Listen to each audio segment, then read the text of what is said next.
Hey Waffle Gang, I do hope you're well. My name is Mark and today we're checking out some more relationship stories. And if you do love a Reddit story, why not consider hitting that like, subscribe, maybe that notification bell too. Let's crack on with today's first story. Much love guys. Now today's first story comes from Grandma's Cakes, who says, am I the arsehole for selling out on my grandma's secret recipe? My grandma was a wonderful baker. Had a secret cake recipe that she had created herself. It used some very uncommon spice combinations in the cake and frosting that produced a very unique but delicious cake. She would always make it for our big family gatherings and it was always the most popular dessert. When she got sick a couple of years ago, she decided to share the recipe so that it wouldn't die with her and offered to give it to any of her kids or grandkids who wanted it. I was the only one who asked for it before she died. I don't know why no one else did, as there were several other bakers in the family. After she passed, I took over bringing the cake to family gatherings and everyone was happy to still be able to enjoy it. I also started making cakes for friends and family and then for others by word of mouth to make some extra cash on the side. My business was really starting to pick up around the time the pandemic hit, as people who'd had my cakes recommended me to their own friends and family. It soon became too much to keep up with in my tiny home kitchen. So I reached out to a friend who had a catering business with a professional kitchen. Since her business took a big hit with COVID, I made a deal to use her kitchen to make my cakes and help supplement the takeout business, and she started to get by. My cousin Jane recently found out that Grandma's recipe was one of my best sellers and said that I had no right to sell out Grandma's recipe, especially after keeping it all to myself. She had asked for it late last year, but I said no. I told her that she had the chance to get it from Grandma before she died and didn't seem to care enough to bother then. Since Jane had lost her job and she had decided to try selling cakes too, which I think is why she had asked for the recipe. Unfortunately for her, it's not going well. The reviews on her cakes have not been good and no one has been recommending her. Jane said that the only reason my business was doing well was because of Grandma's cake, which she wanted to sell too, and my access to a professional kitchen. The kitchen does help with being able to work on multiple orders at once, but my business is doing well because I actually make good cakes. Jane is a good cook, but not a good baker. She doesn't follow measurements properly and instead does everything to taste, which works for cooking but not baking. Using too much or too little of any ingredients like flour, eggs or butter, or even their starting temperature will not give you the result you want. Jane is demanding I either stop selling Grandma's cake or teach her the recipe so she can too. I refused and said that she was a hypocrite for wanting to sell the cake herself and getting angry at me for doing so. When she gave me the recipe, Grandma said that her biggest regret was never opening a bakery like she had dreamed. My ultimate dream now too. I think she'd love so many people enjoying her cake. And on this one, we're going to start straight away with Theory Addict, who says, not the arsehole. She wants to do what you are doing and you are right. She had the chance to get the recipe herself, but she obviously didn't care to. Then quotes, she doesn't care that it was Grandma's recipe, she just cares that now she can profit off of it. And then says, if I can't be successful, then neither can you, is what she is saying, because she says you're only really successful because of the recipe. If she can't use the recipe too, then she wants you to stop using it. The very thing she says is making you successful. You don't owe her the recipe. If it had meant anything to her, she'd have asked for it back then. And continues to say, you and your grandma both shared a love of baking and were the only one to inquire about the recipe, so it's now yours to pass on to whoever you wish. Also, baking by taste. How the fuck does she do that with the batter and the raw eggs and stuff, and making sure nothing's off too much for it to rise or react like it's supposed to? I bet even if you gave her the recipe, she probably would do the same to it and try and one-up you. Always bet on red says, everyone sucks here. If Grandma would love so many people enjoying her cake, do you think she'd appreciate the family drama it started? I agree that Jane should have spent time learning the recipe from Grandma when she was alive, and I think it's ridiculous that she's still trying to play a guilt trip over you selling the cakes. However, I also raise an eyebrow at you trading on the nostalgia of Grandma's legacy and dreams, while at the same time fighting with her granddaughter. From what you say, Jane's business is no competition to yours, even if she had the magical recipe, so it's not like you need to worry about that aspect. I can't imagine Grandma would have wanted her cake to tear her family apart.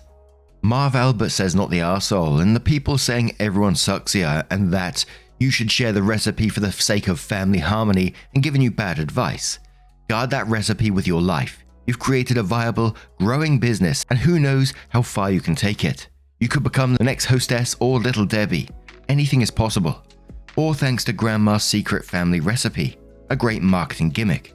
If you share the recipe with your cousin, she could sabotage your success by spreading the recipe around.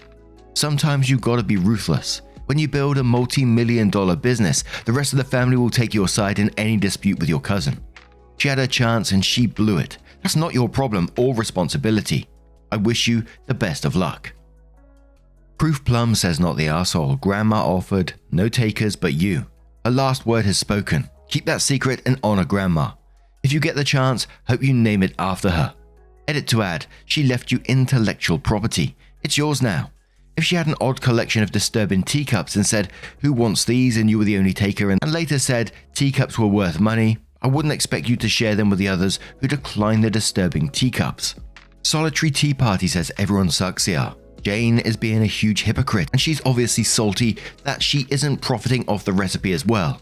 You are being the arsehole for acknowledging it is a family recipe and hoarding it like a dragon. So what if Jane didn't ask you while your grandma was alive? Maybe she liked it best when your grandma made it. Maybe she thought she'd have more time. Who knows and who cares why? You write like you think she's not good enough to have the recipe, and that's really unpleasant to read. Your grandma made the cake for family as a show of love. Is this really how she'd want you to be treating the gift she left you? And one more from a deleted user who says, everyone sucks here. I do think you have the right to sell the cake. However, I don't think you have the right to keep it from your family members because it isn't yours. You say that you want others to be able to enjoy your grandmother's cake, but you are being hypocritical and petty by keeping the recipe from your cousin. And the timeline pretty much continued like that with not the arseholes, everyone sucks here, all the way through it. But all I could think about is cake. I want me some cake right now. But anyway, OP continued with an update which says, firstly, I opened my bakery. I found a great spot near my city's office park / main commuter route to the big city of a caterer / takeout deli that closed. We've been open since June and business has been great with all the morning / evening traffic and the lunch crowd from the business park. We sell cakes, pastries, breads, buns, etc. Typical bakery stuff. They also have a cook who comes in for a few hours in the mornings to do eggs and stuff for breakfast, sandwiches and wraps for the office folks. A few weeks after I opened, Jane stopped by. She apologized and confirmed what I and others had suspected. She only cared about the cake recipe because she was jealous of my success with custom cake business. She had always wanted to work in food, but hated the idea of losing her evenings and working in a high-pressure kitchen. So when I suddenly started doing so well, she thought she could do the same, but didn't know how to start her own catering business. I apologized too for not wanting to share the recipe, but I was afraid that she would ruin my business by putting out bad cakes and no one would want to buy mine either. I then offered to have her come in 3 days a week to offer a soup / stew of the day during lunch rush. I had the extra kitchen space for it, and soups and stews really do suit her style of cooking to taste.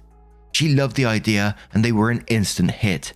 She had complete freedom to create whatever 2 kinds of soup she wanted each day, just adding things on a whim, and they were always delicious.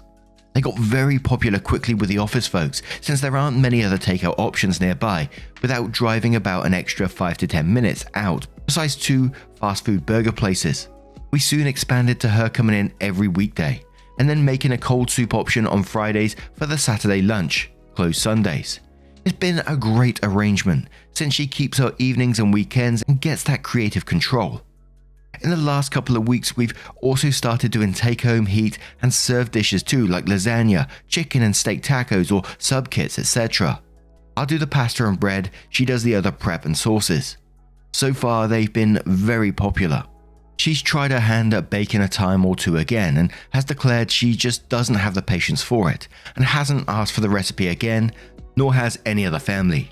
P.S. for those wondering, Grandma had a standing offer for over a year before she died when she wasn't yet sick enough to stop baking, for anyone to come over and she had personally walked them through the recipe. She was very sad and disappointed that I was the only one who did so. The other bakers would always make excuses about the time or say, later, later. Shortly before she died, she said that since I was the only one who bothered, the recipe was mine now. It's still my best selling cake. a wholesome ending about cake. I love it. You know, we usually see the bad side to people in these stories, and things could have certainly went in that direction during this story, and I'm glad it didn't, because to me in the original part of the story, I gotta say, I didn't feel like OP was the arsehole in it. And it did make me sad when some of the comments were bringing up, you know, how grandma wouldn't want her family fighting, especially over her cake. I know, thinking pragmatically here, and it sounds horrible to say, but I know grandma, bless her, isn't with us now, so it doesn't really bother her, but the memory of her as well, it just made me feel a little bit sad when people were saying, you know, breaking up the family over this cake, that it was grandma's recipe, would be really sad, I think. But it didn't end that way, and they're building a family business off the back of grandma's recipe, so it's like, it's an amazing thing. Just gave me this vivid image of this little shop there, this little bakery where, you know, the two family members are serving, and it's like, it's named like grandma's nickname or something like that. Lovely. But anyway, what do you guys make of this situation? Let me know your thoughts down in the comments below, and let's move on to another story. And our next story comes from a throwaway account who says, am I the arsehole for sitting on my husband's lap during Thanksgiving dinner because all the chairs at the table were taken? I, female 28, have been with my husband Sean, male 33, for 2 years, married for 5 months. Most of his family are decent people, but his mum can be a little passive-aggressive and tends to criticize me a lot. Sean sees it as her not getting used to me being around, but I don't know, because she treats his ex, is it Julissa, good. Mother-in-law says that Julissa has been around the family for ages and her past with Sean never affected her relationship with her. Fine. I never minded her attending every holiday and being around till yesterday. We had Thanksgiving dinner at my mother-in-law's house. Sean went there before me, and when I arrived it was already dinner time. Everyone was seated and I saw that all the chairs were taken. I asked mother-in-law why she didn't save me a seat, and she said sorry, and that one of her granddaughters decided to show up last minute and the chair was taken. I looked at her, then at Julissa, who was sitting next to Sean, and tried to point out how I was more deserving of her chair since I'm the daughter-in-law. I know I shouldn't have said it. I know. Mother-in-law flat out said that Julissa is as much family as me, and that it was rude to imply otherwise. Julissa was nodding confidently while glancing at me. I was so upset I wanted to leave, but decided to just sit on my husband's lap and act as casual as possible. I sat on his lap and asking if he was okay with it. Don't worry, I'm petite and he's strong built, and started eating so casually while smiling and complimenting the food and mentioning to Sean how warm and comfortable his lap was now and then. The table went awkwardly silent. Brother-in-law would try to break the silence and change the subject, but it somehow goes back to being awkward. Mother-in-law and Julissa were barely eating and were staring at each other, then at my eyes wide open. Minutes later, Julissa excused herself to the bathroom, and so did mother-in-law. It was still awkward, but I did my best to focus on dinner. Sean was eating as well. Later, there was just so much tension, and mother-in-law was barely able to speak after Julissa left, early, like right after dinner. Sean and I went home, and mother-in-law tried calling, but then called Sean and texted me saying what I did was inappropriate, and that I ruined Thanksgiving dinner and made it awkward. She said it wasn't her fault chairs were taken, and I could have dragged a chair from the kitchen but acted childishly and made Julissa and family uncomfortable with how inappropriate I was. Edit. I need to mention that even if I took a chair from the kitchen, that was not enough space at the dinner table to fit the chair. Everyone was sitting next to each other. And Chris asks a question to OP which says, not the arsehole, I feel like I missed something. Does he have children with his ex who she brought to Thanksgiving dinner? Minus that I have no clue what she was there for.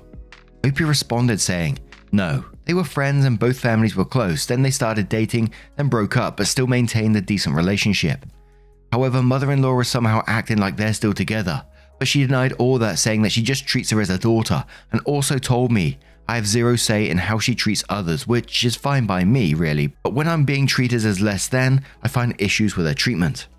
On another note, my husband says he can't figure out this problem between me and his mum. He thinks that both are wrong. As I was going through this story, it certainly felt to me, right or wrong at the time, and I'm sure more comments are going to go down whatever path and we'll find out, but it certainly felt to me like mother-in-law wants to keep her around to try and get her back with her son. Maybe that's just me reading one too many Reddit stories here, but the whole situation just felt very inappropriate to me. And it also felt wrong from your husband's point of view as well, that, he could have sinned at the table before you turned up, that there weren't enough seats for you, and just nothing was said about it. It feels like a real strange situation. But Jack's Braves fan says, not the arsehole, but the whole ordeal could have been avoided had your husband done what he should have done, and gave you his seat while he went to fetch another one.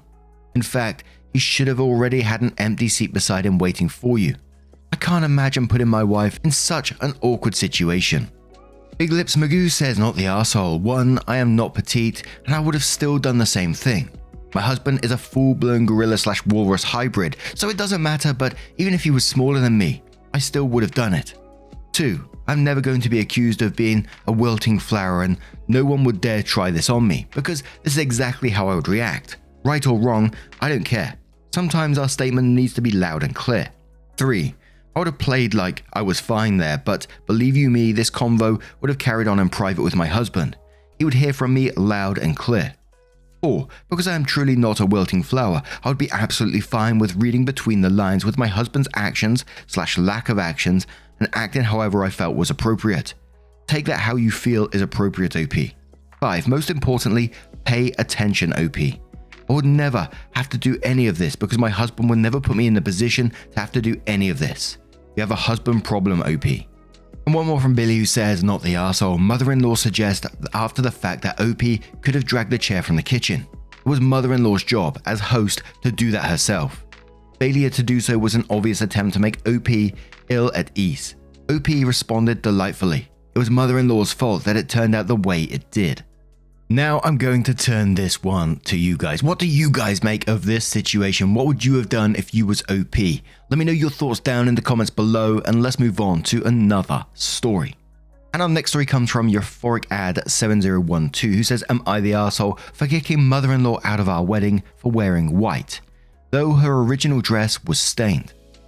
I recently married my incredible husband, and the wedding was pretty perfect, though there was a bit of family drama. I didn't realize this was even an issue until I saw mother-in-law on Thanksgiving, and she was very cold to me. For our wedding, the immediate family was asked to wear the colors, so my mum had raspberry and mother-in-law had a beautiful turquoise. I know Reddit hates on having families wear the colors, but this was a big formal wedding and it felt like the right choice for us. Mother-in-law expressed no problem, probably because she got one of her favorite colors. A few days before the wedding, mother-in-law had a serious riding accident, and both her wrists were broken. I have a lot of sympathy and can't imagine having 2 casts on. I guess mother-in-law hadn't practiced eating with a fork with both arms in casts, and when she tried to eat at the reception, she got a pretty noticeable stain on the front of her dress. Mother-in-law gets super uptight about stuff like that and needed the dress off immediately. She went to change and come back wearing a white cocktail dress. I was in shock and my maid of honor just looked at me like, what the fuck? We went over and gently confronted mother-in-law. She said that was the only other dress she had brought, as she had brought it to go out with her boyfriend the following night. I said she can't be wearing white at my wedding, and she rolled her eyes. She snapped at me, her wrists are fucking broken, and told me to just leave her alone. She tried saying it was fine because it was a cocktail dress and not floor length, but I felt really uncomfortable. I asked her to please put another dress on, and she said she was not wearing a food-stained dress. I found my husband and told him how uncomfortable I was, and he told her to put the other dress back on or leave, so she left. I got a lot of shit for the rest of the night from their side of the family. I thought we were over it, but she was super pissy the other day at Thanksgiving, so I was wondering if I was too much of an arsehole. And we're going to start off with Corgwin, who says that you're the arsehole. Both of her wrists were broken and you are stressing about what color she is wearing after the dinner. You sound really cold. She's going to be your mother-in-law for a long time and you're getting off to a bad start. I don't believe apologies fix everything, but you owe her one for sure. If you really think that your husband is incredible, show a little kindness to his mother. ETA, I can't believe they asked mother-in-law to leave the reception. That is despicable. I'm mystified that OP is surprised that mother-in-law is still upset at Thanksgiving. Mother-in-law was obviously hurt by this and OP is all la-di-da. Aren't you over that? OP, I don't know how you'll ever make this right with mother-in-law. I hope you will try. Dilly Dally says you're the arsehole. This was after the wedding, at the reception. It should have been evident to you that she wasn't trying to upstage you. Inconceivable says you're the arsehole. She didn't wear white on purpose. She had a legitimate accident. It's understandable she would not want to be in her son's wedding pictures all night covered in her dinner. Show a bit of compassion. Things will not be good with his side of the family for a long time, if not forever, after you showed them who you really are. And shoddy indications as you're the arsehole, so you preferred your mother-in-law miss her son's wedding over having good pictures. I'm sorry for your mother-in-law. You seem very superficial.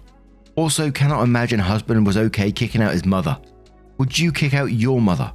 Wedding is about celebrating love and not about colors of people's dresses. Now I'm going to turn this one to you guys. What do you guys make of this situation? Do you think Opie was in the right, in the wrong? Let us know your thoughts down in the comments below. And just a huge thank you for spending your time with me today, getting involved in the stories. Your love, support and time always means the absolute world to me. So thank you so much, and hopefully I will see you in the next one. Take care and much love.